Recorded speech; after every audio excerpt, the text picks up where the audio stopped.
horse is a foot-operated vise, which the craftsman fixes his or her material to in order to work efficiently. While we talked, Mary worked on shaping her reeds. I wanted to find out more. So now, Mary, you're sitting on what appears to be some sort of horse. It's a shave horse. A shave horse. Yeah. Now, how does this work into the whole process of making the basket? This is absolutely a great piece. It helps me. It's one of my great tools. I will lift this up. It works like a clamp. I have my draw knife. Right. And I can anchor. And what's really nice is that because I'm leaning on it, then I get to draw this and I get to shave the material. And it is extremely light. So I can take it with me wherever I need to go. Have horse? Have horse, we'll travel. There you go.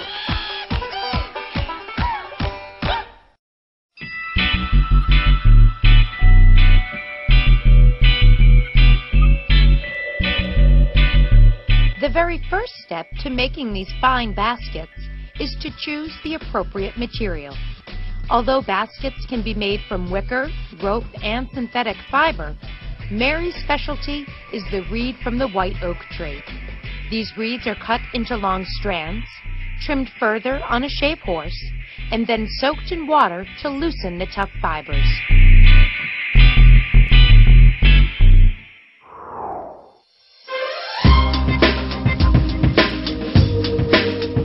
I knew it really wasn't as simple as it looked, so Mary agreed to give me a lesson.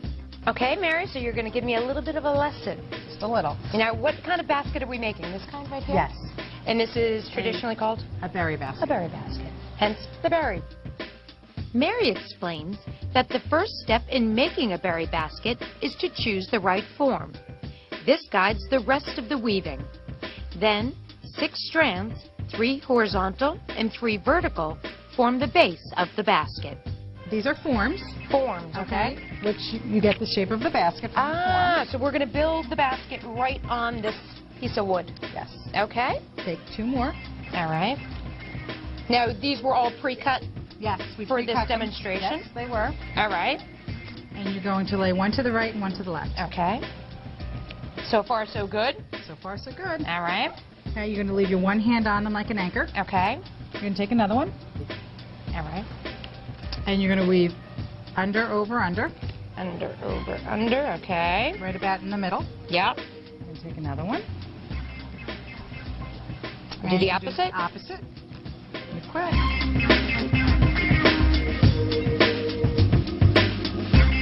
After that, the base is hammered onto the form. Right. So you want to be able to see through your windows and you want them balanced. Not bad, huh? It's your negative space. So take your square on top of the square. Okay. And then once you're square.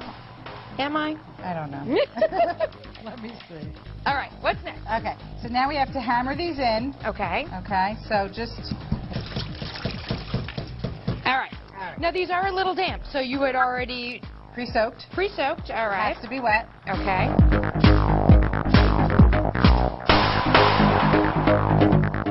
Next, using another long strand of reed, an over-under pattern is made by literally stitching the horizontal fibers to the vertical ones. So you are going to go into the split. Okay. From above? From above. You're going to be over the left side and under the right. And now it's just going to be an over one, under one. And because these were tacked in a little better, we'd be... The weaving continues to the form and size desired. And then, just like the umbilical cord that is cut from the fetus, the woven basket is gently removed from the form. All right, Mary, looks like we are done, right? Good job, very What's good. next? Remove the pins off the top. All right. Slip the basket and the mold off the stick. Okay. And then when you grab this, you're going to take it apart. And that's where the fun is. Woo! There you go. Good job.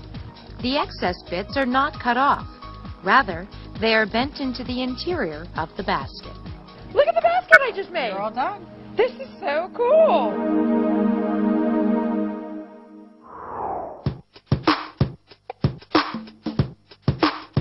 Mary May's baskets are currently on display at the Tuckerton Seaport Museum, where she first got started. I spoke to the director of the Folk Life program. How does somebody like Mary keep traditions alive, which is essentially the goal of this program? Well, Mary is so wonderful because not only is she a great artist, but she's a great teacher, and she's always trying to learn. So she learns about the traditions behind all the baskets she makes. She learns who she can go to get more information, and then she passes that knowledge on to others.